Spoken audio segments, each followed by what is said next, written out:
Hi, this is Scott Garibay, and today we are going to talk about Dungeons and Dragons and Gladiator 2. And I'm going to use Gladiator 2 to explain to you what people are doing today with Dungeons and Dragons and what they should be doing and what may become an in between slot. Okay, so my contention, all right, this is my, so in my humble opinion, Dungeons and Dragons has never been a game. It wasn't a game on February 7th, 1974, day one of Dungeons and Dragons, which I think is proven through the records that are shown in the making of Dungeons and Dragons. And then what's really interesting is, um, and it certainly isn't a game now. The things that happen on it are astonishing. Right? And I cover them here regularly. I have an entire series called "What's the Most Important Thing Happening in the Proximity of Dungeons and Dragons," and I'm able to find things virtually every day that are highly important that are happening. It's astonishing. And then the future of Dungeons and Dragons, certainly as we go into this next 50, it looks less like a game than it's ever. But the reason why I think people think it's a game was Gary Gygax presented it as a game. It's actually a human improvement engine. It's specifically designed to help humans grow, help humans improve, and help humans transform, and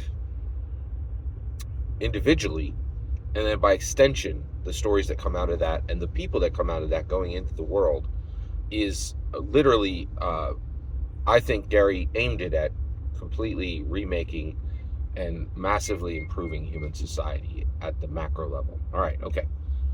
So, but what you see almost every day is people just so flailingly, ridiculously using it as a game and not doing anything of significance with it, right? So, I watched Gladiator 2. First of all, spoilers for Gladiator 2 here, right?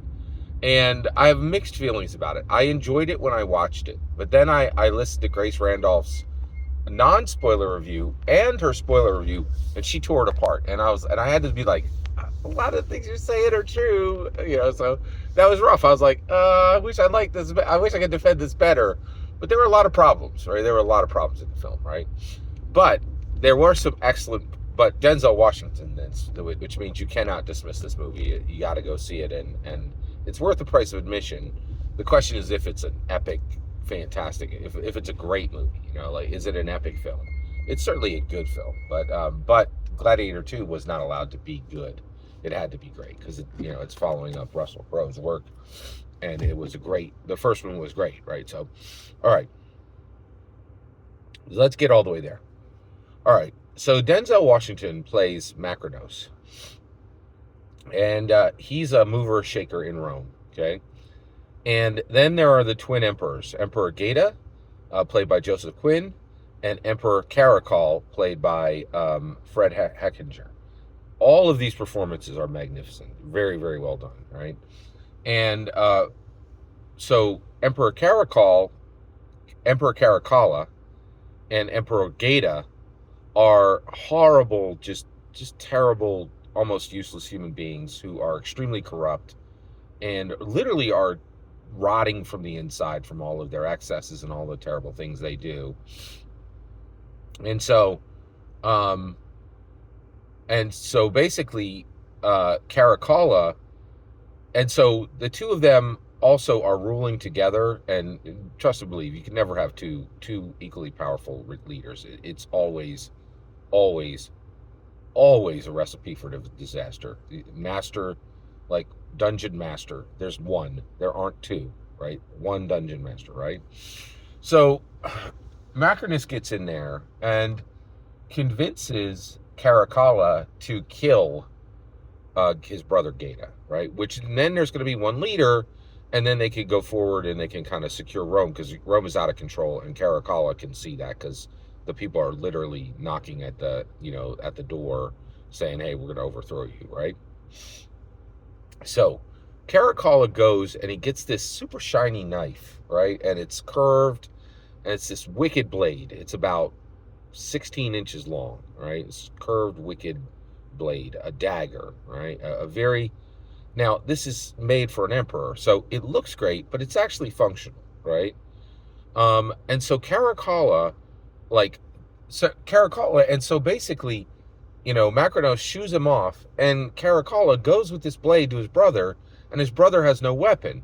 And his brother says, hey, put the blade down, right? And then Caracalla just gives this ridiculous swipe. He, like, real quickly, like, cuts forward, right? It's completely untrained and completely ineffective, right? Well, actually, I'm sorry. It is not ineffective. It is okay. So he just gives this ridiculously unplanned.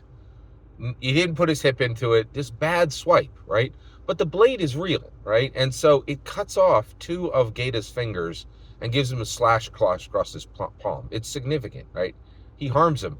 And then Caracalla giggles and is like, oh, look what's happening. I just cut your fingers off and there's blood coming out of your palm. And then almost like there's this moment um where Caracalla almost like celebrates with his brothers, like, oh my gosh, look what's happening, you're bleeding, your fingers fell on the floor. Like, he totally didn't know what this thing was, what it would do. He has no ability to use this tool to do what that tool was made to do, right? And then Macrinus comes behind, and then they fall on the ground together, and Caracalla still has the blade in his hand, and this is the part where he needs to kill his brother to complete the plan, right? And so he should slash his throat. He should, drive the dagger through his ribs into his heart, right? Like, he should, puncture, puncture, puncture, puncture, puncture, right? There's ways to do this, right? You put your back into it, you get moving, you get to work, right? And what's wild is he doesn't know what to do, right? So Macrinus comes up, and the blade's still in his hand, and Macrinus does it. Macrinus goes swoop, right? Like, Macrinus takes the blade in Caracalla's hand and cuts Gata's throat, and then slashes at his chest, and slashes again, like, at his face, right? And just goes to work, right? Like, gets down to business. This is what this tool is for, right? This tool is for ending emperors, right? And this is how you do it, right? And when I saw the scene, I was like, that's D&D, right? Like, it's like people who have this tool in their hand don't even know it's a tool, don't know what it's for, have some vague concept of it, make these ridiculously useless slices, right? That do a little bit of what Gary meant it to do, but not really, right? And I feel like I'm the first Macronos. I know what this thing is. I know what Dungeons & Dragons was built to do. It's a tool that was built to literally transform humanity, transform our intellect, transform our emotion, transform our spirituality. Let's get to work. Let's use this thing for what it was built for, right? And right now, it's just in the hands of ridiculously weak, untrained fools, right? And we need to get it where it needs to be so this tool can do what it does. Now, of course, I understand, like, is a weapon a tool? It is, right? It's from the perspective. And of course, what I'm saying is the exact opposite. So where that tool was used to destroy and kill, I think D&D is a tool that will be used to heal and build, right? So I did want to say that at the end. Every single word you just heard is my humble opinion. The important part is when I get to hear your humble opinion.